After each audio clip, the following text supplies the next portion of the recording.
Agradecemos nos tome la comunicación Rafael Nieto Loaiza, ex viceministro del Interior y de Justicia de Colombia. Muy buenas tardes. Bienvenido a Milenio Televisión. Dani, muy buenas tardes para ustedes. Gracias. Qué gusto poder conversar después de este domingo tan tensionante, una jornada de lunes también muy preocupante y llena de incertidumbre para los colombianos y precisamente para quienes viven en Estados Unidos también, con los dimes y diretes entre ambos presidentes y ahora que por fin llegan a un acuerdo entre comillas. ¿Cuál es su opinión al respecto de toda esta tensión que se ha manifestado desde el día de ayer? Dani, el comportamiento del presidente Petro fue absolutamente errático y muy desconcertante. A las 3:07 de la mañana puso un trino donde decía que iba a recibir con flores a los deportados colombianos.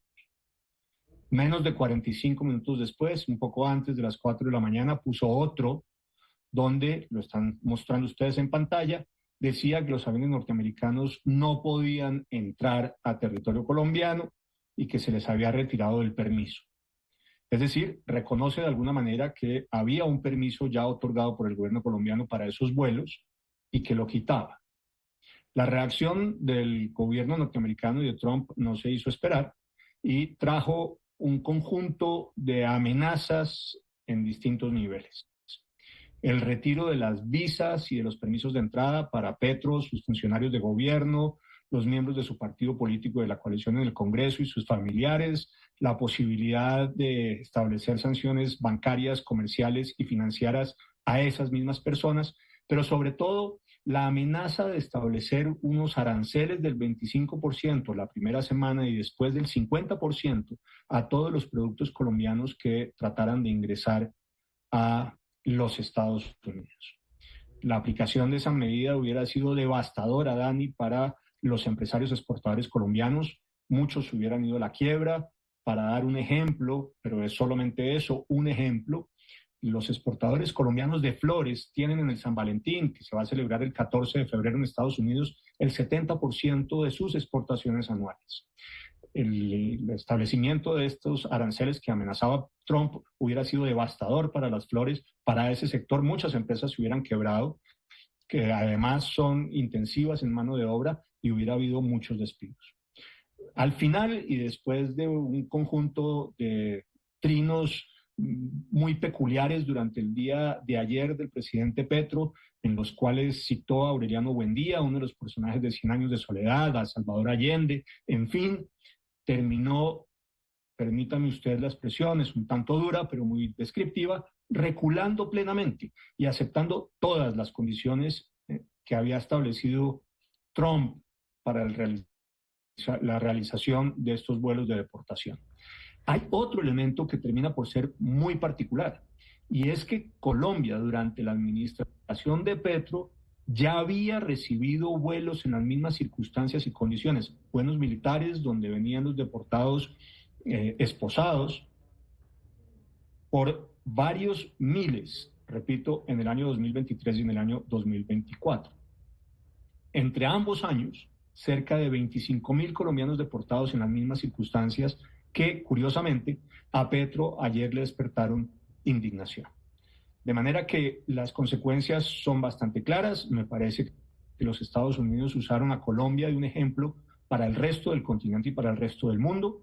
Lo que están diciendo desde la Casa Blanca es que se la traen gruesa cuando afirman que tienen un interés de seguridad nacional y que están dispuestos a usar todas sus herramientas, las que les da el derecho norteamericano, las comerciales, las financieras, las bancarias, las visas, los permisos de trabajo, etcétera, para conseguir esos objetivos. Y quienes se opongan van a ser duramente castigados. Y claramente el que terminó pagando los platos rotos fue Petro, pero repito, con un comportamiento sumamente errático y muy inusual, con unos trinos de madrugada que nadie se explica por qué se produjeron y en qué circunstancias se produjeron. Petro no estaba en Bogotá ni en la noche del sábado, ni en la madrugada del domingo, ni durante todo el día. No está claro todavía dónde se encontraba, ni en qué condiciones estaba. Lo cierto al final es que terminó con el rabo entre las piernas y, debo decir, mostrando una enorme debilidad, porque había sostenido una y otra vez que frente a los Estados Unidos no se podía hacer ni cipayo ni arrodillarse, y terminó arrodillado y de cipayo.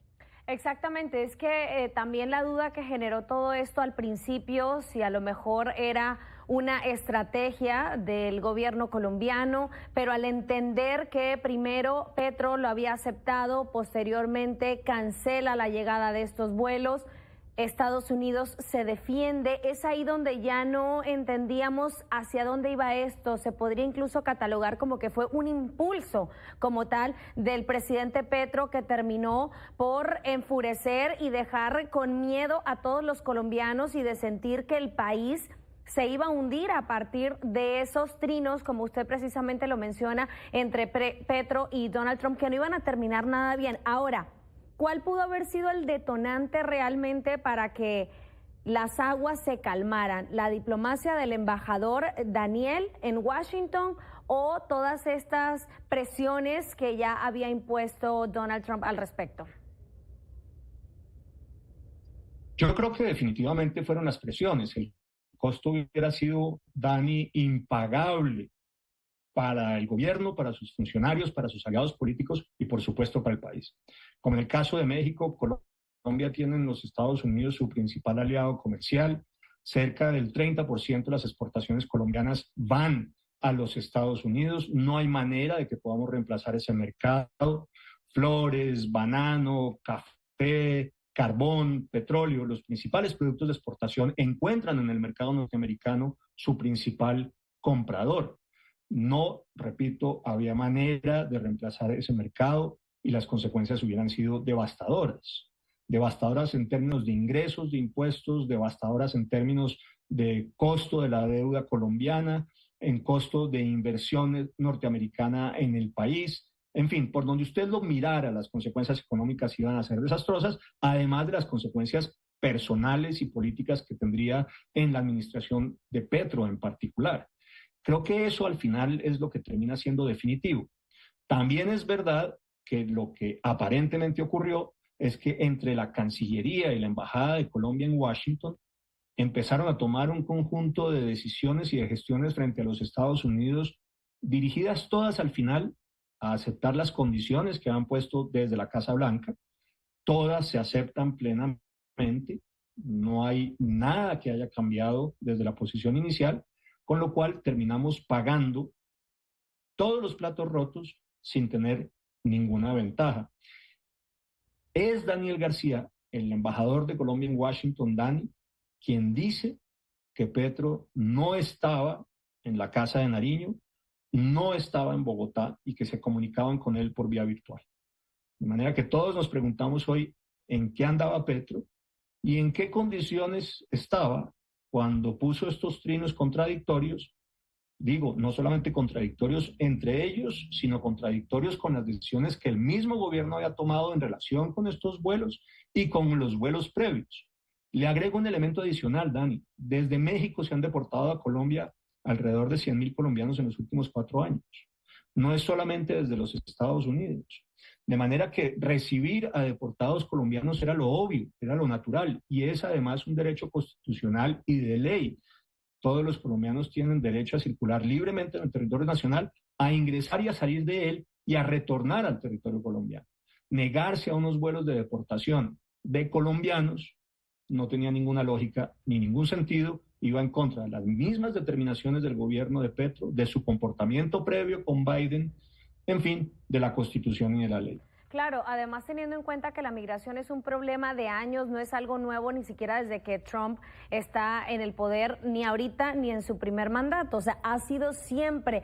¿En qué posición queda Colombia a nivel internacional después de esto? ¿Y cómo queda también el presidente Petro, que afirmó en sus redes sociales que si hoy serían las elecciones, él sería reelegido?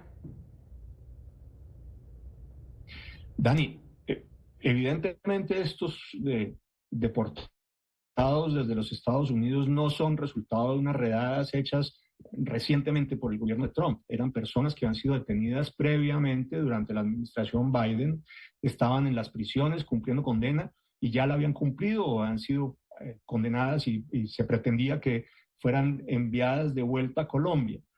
Eran, repito, los vuelos usuales que se venían haciendo desde los Estados Unidos hacia Colombia.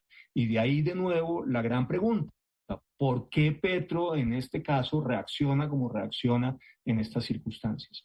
Lo cierto es que al final el asunto termina siendo una muestra de la debilidad de la administración Petro, del comportamiento errático del presidente. Aquí todo el mundo se pregunta en qué condiciones estaba Petro la madrugada del domingo y el resto del día. Y además, también hay que decirlo plenamente, de la debilidad del Estado colombiano frente a un país enorme y gigantesco, del cual de alguna manera depende nuestra economía, que son los Estados Unidos.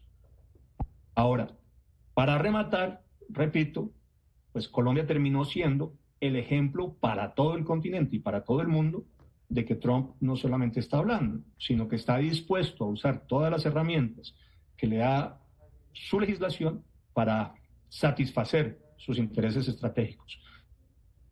De manera que aquí lo deben estar mirando con atención ustedes en México, Lula en Brasil, Dinamarca, que tiene el problema de Groenlandia, y me atrevo a decir incluso también Putin en Ucrania. Lo que está claro es que esta administración nueva de Trump viene con una enorme fortaleza en la línea de tratar de satisfacer, así sea ladrando y con la posición de matón, de hacer bullying a los más pequeños, para poder cumplir con su interés geoestratégico, con sus intereses nacionales. No me respondió, pero entonces, ¿sí lo reelegirían o definitivamente esto termina por sepultar a Petro?